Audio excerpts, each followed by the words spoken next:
Hi all, hope you're having a good day wherever you are in the world. So it looks like the chickens have come home to roost on funds. So the CFTC, that's the Commodity Futures Trading Commission, says the Commodity Futures Trading Commission today, that's August the 11th, announced it has filed a complaint in the U.S. District Court for the Middle District of Florida against, and then there's four people named, and their unincorporated entity, Fundsz.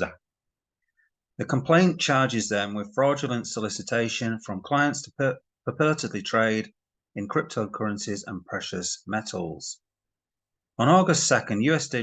District Court Judge Wendy Berger signed an ex parte statutory restraining order freezing the defendant's assets, preserving records, and appointing a temporary receiver. A hearing on the CFTC's motion for a preliminary injunction is scheduled for August 23rd. So, in its continuing litigation, the CFTC seeks restitution to defrauded investors, disgorgement of ill-gotten gains, civil monetary penalties, permanent trading and registration bans, and a permanent injunction against further violations of the Commodity Exchange Act, CEA. The CFTC continues to root out individuals who defraud customers in the cryptocurrency and precious metals markets, said Director of Enforcement Ian McGinley.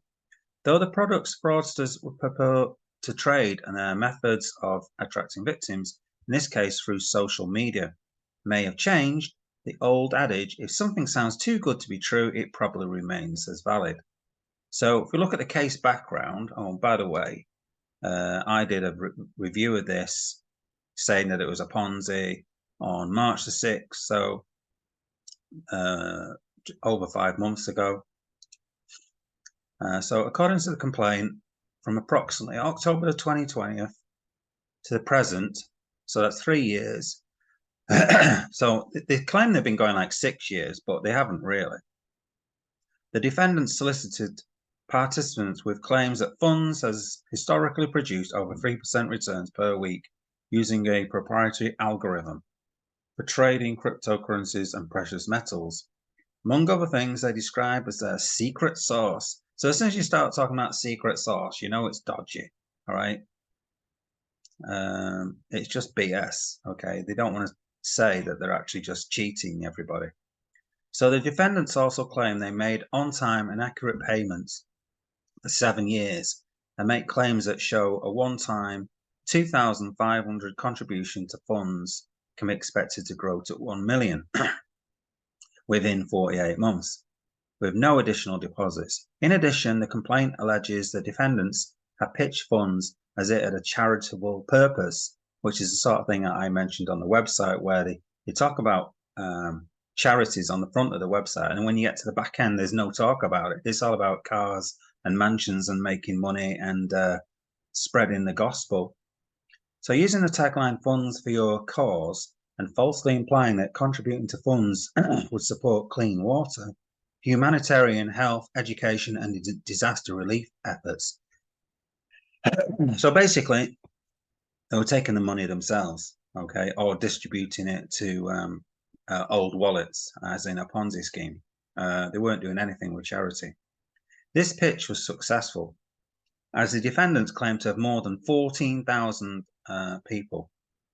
But in reality, the complaint alleges Fundsz does not trade customer funds at all, i.e. it's a Ponzi, and any customer gains are illusionary, as the defendants simply make up fictional weekly returns to report to customers, as I suspected. The CFTC cautions that orders requiring repayments of funds to victims may not always result in the recovery of lost money because the wrongdoers may not have sufficient funds or assets. The Division of Enforcement staff responsible for this matter are Douglas Snodgrass, Matthew, okay, so several people.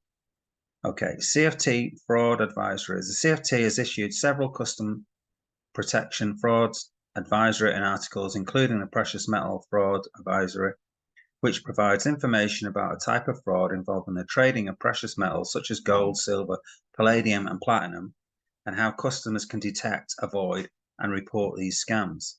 The CFTC also strongly urges the public to verify a company's registration with the CFTC before committing funds.